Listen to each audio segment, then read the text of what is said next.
I'm John the maintenance man. Today I want to show you what to do when your garbage disposer is not working. When jammed, the motor will heat up and will pop out an overload switch, and you'll be left with something much like this. Silence. Today we're going to discuss how to unjam your garbage disposer and reset that overload. First of all, we want to talk about safety. Our technicians always wear safety glasses, and you should always wear safety glasses when working around the house. Another safety tip is you want to make sure that your switch is turned off. Because when you repair this and you plug this back in, if that is turned on, your garbage disposer will turn on and have the potential of injuring you. Make sure that it is unplugged when you're working on it. Make sure that switch is turned off. After you have ensured that the switch is off, go down underneath your sink and unplug your garbage disposal. Alright, so after all the safety items have been taken care of, the next thing we want to do is unjam your garbage disposal. So every home should be equipped with a jam buster wrench, which is made just for your garbage disposal. I have one right here, so I'm going to leave this one underneath the sink. Underneath your garbage disposer is a spot where this will fit perfectly into that.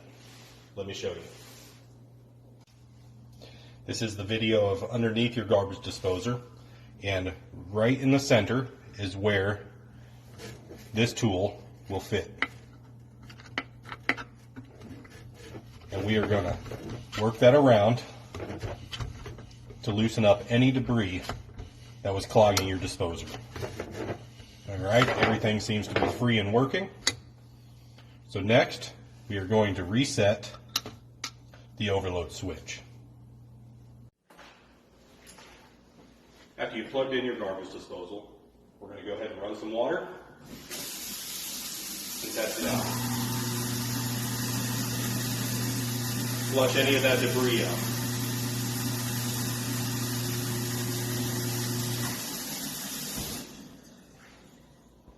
After you have unjammed your garbage disposer, you may hear larger items rattling around, dishes, utensils, things that fit down in there that shouldn't be in there. At this time, do not put your hands down in the garbage disposer. You could get injured if someone were to turn it on. We don't want to see anything like that happen.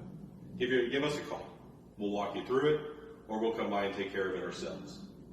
Also, if you have a clog that is filling up your sink with water, give us a call. We're more than happy to take care of that for you.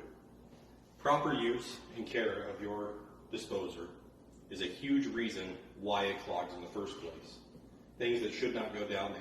Fish tank wrapper, screws, peels, eggshells. All of these things are going to cause damage to the appliance or clog the drain.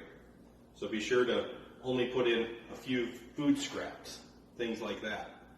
Let's not just pack it in with all kinds of peels and things that could cause it to clog. I am John the maintenance man. I want you all to stay safe out there. Thank you for watching.